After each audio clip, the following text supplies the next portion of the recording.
Thank you for joining me on the Investing for Freedom podcast. As we discussed last week, over the next few weeks, we're going to talk through just some early real estate deals. I get so many questions about, how I got started and how somebody else can get started. And the thing that, we talk about a lot is just changing your focus. Where focus goes, energy flows. And the thing that I really want to get out of this series is just encouraging you to get out there and just start moving.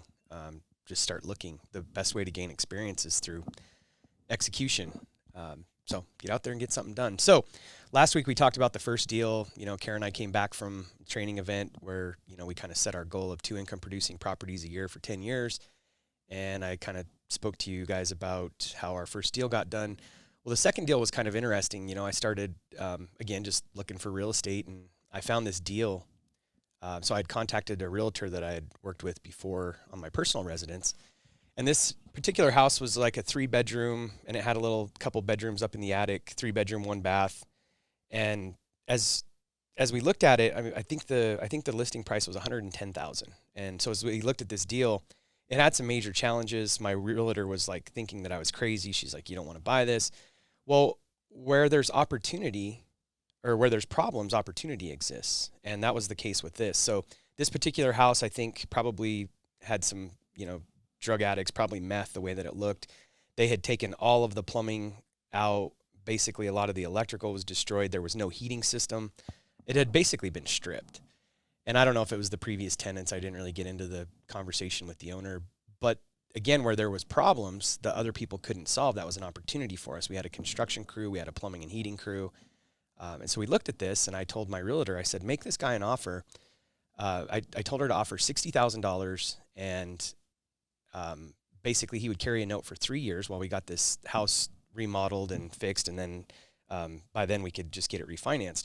The challenge that this guy was facing as a seller, nobody was going to be able to get traditional financing on this house. And so that's why I saw the opportunity for him to carry the note. So we offered $60,000, 10% down, amortized over 10 years, I think a balloon payment in 3. He came back and he said $90,000, 10% down, and he would carry it for a year. So anyway, long story short, we ended up landing. I came back to him and I said, "Listen, we'll do $70,000. I'll give you 10% down. You carry it for amortized for 10 years, carry it for the 3." And we basically had a deal at that. I made it clear to him. I'm like, "Listen, nobody's going to be able to buy this house. You can't get financing. There's so many problems. I got to put $40,000-$50,000 into this house." And so that's kind of how we got the second deal done. And literally, our guys went to work, and I think we ended up putting about $30,000 into this house, and then had it appraised, and I think it appraised for $160,000 when we were done. We didn't flip this house. I've never really flipped a home. I'm always, looking at buying and holding. I'm interested in investing for cash flow.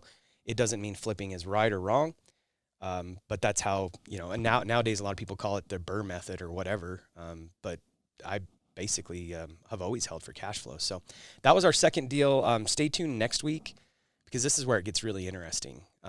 Deal number 3 for us, again, the goal was 2 income producing properties a year for 10 years.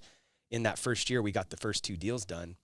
But then all of a sudden, this 72 space mobile home park fell in my lap, and it was quite an interesting experience. So I'm really excited to start telling you about that one. It'll pull a lot of things together for you guys. It'll kind of explain how we got into the mobile home park investing business. I did not wake up one day and decide that I wanted to be a mobile home park investor. And that's there's a lesson there. A lot of times we can't see exactly where our future is going to take us or the opportunities that come in front of us. And that's why the adjusting part of this is so important. We've got these plans, we've got these goals. Mine was 2 income producing properties a year for 10 years.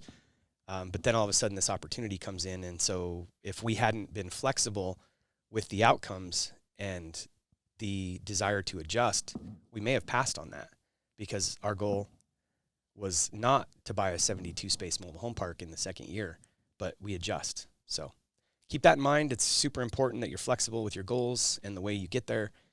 Have a great week.